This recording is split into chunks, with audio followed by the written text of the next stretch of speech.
This week, 10 TV is putting a focus on mental health and our children. Even before the pandemic, more school districts started to really emphasize supporting social and emotional health of our children. What does that look like? 10 TV's Krista Frost is here with some insight.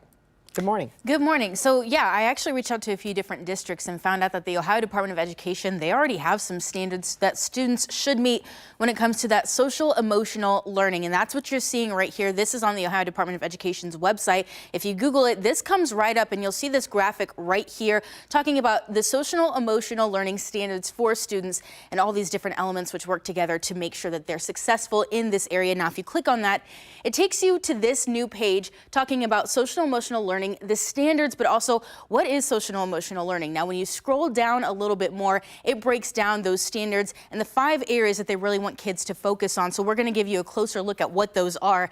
Self-awareness, self-management, social awareness, relationship skills, and responsible decision-making. So in Westerville, they're addressing these in a few different ways. They created a Hope Squad in their high school to help promote mental health, and those students and staff members actually recognize signs of suicide and other mental health troubles.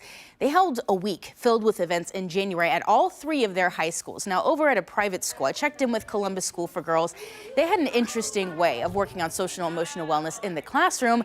They're using an art computer science class to teach students life skills.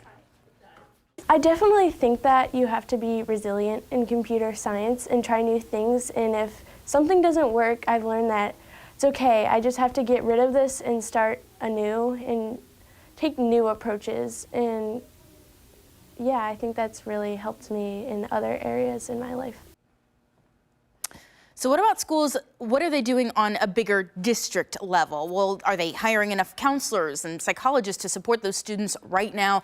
I do have some answers from different districts on that, and we're going to have that story for you coming up at 5 and 6 tonight on 10 TV, but we also do have a link with some information on children's mental health. That's on 10tv.com under featured links. All right, Krista, thanks for that. Really good stuff.